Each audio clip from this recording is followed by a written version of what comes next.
Comprendre le sent-on pas bon, œuvre insigne du sculpteur suisse Jacques Delapiste. Jacques Delapiste, né en 1955, n'a plus à être présenté.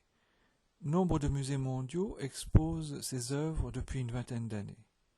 Sculpteur suisse, mais pas seulement sculpteur, il avait commencé à se faire connaître par des enregistrements numériques faits, au fil des années, des bruits émis par un électeur, lui, qui remplit son devoir électoral en votant dans l'isoloir.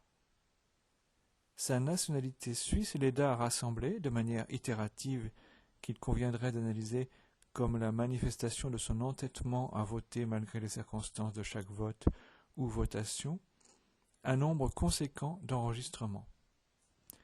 Puis il s'adonna quelque temps à la photographie, période plus en demi-teinte pour l'artiste. Enfin, depuis la fin des années 1990, il travaille à la sculpture.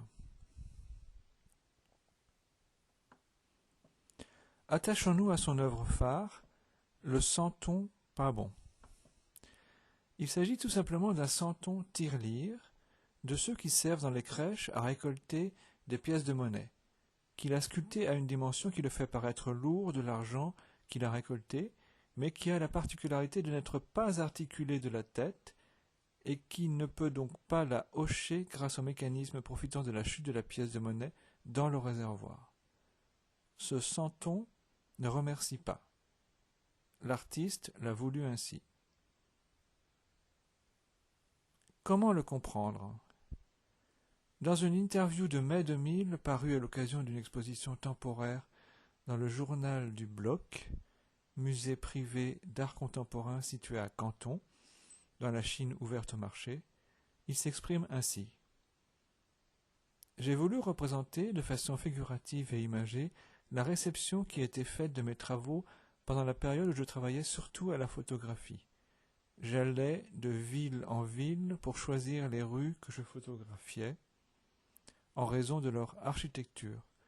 Mais à chaque fois, je finissais par faire des clichés de passants, d'automobilistes au feu rouge, de personnes en terrasse de café.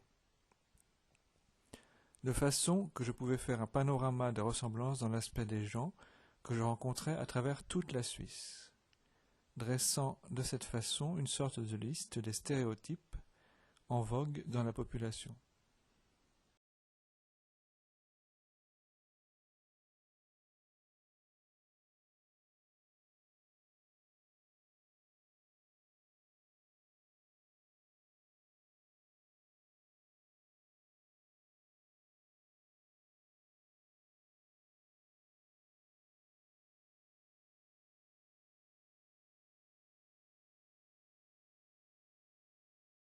Mais le public a peu compris, et les institutionnels encore moins, cette approche. Les galeries, les musées recherchent de l'original, et la Suisse, comme d'autres pays, offrait une image tout à fait stéréotypée. Du coup, j'ai arrêté la photographie pour me consacrer à la sculpture. Mais cette période m'a donné du grain à moudre pour mes travaux suivants, pour lesquels j'ai voulu introduire dans l'œuvre elle-même la dimension critique. Quelle est-elle donc dans le sent-on pas bon ?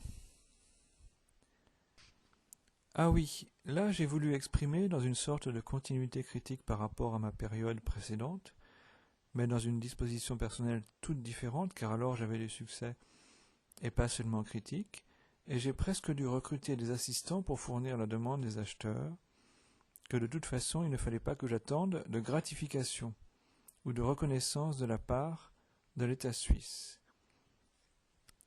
Des amis français avaient la même sorte de relation à l'État français, d'ailleurs.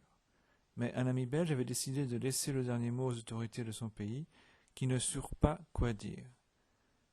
Car mes œuvres mettaient en cause souvent les manques et les carences des dirigeants politiques fédéraux et locaux. Oui, c'est assez courant.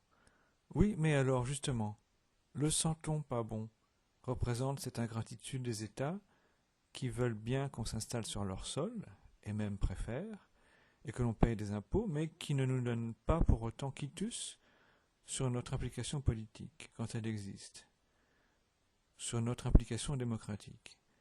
Un ami français, profitait à cette époque d'une réforme fiscale qui permettait une réduction d'impôts, en réponse à un gouvernement qui agissait ainsi à l'époque, une époque sombre en matière démocratique.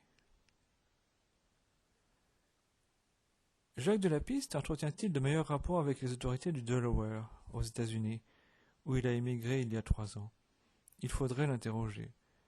Sa cote sur le marché de l'art n'a pas faibli et s'est même accrue ces dernières années, pour parler de cet aspect des choses.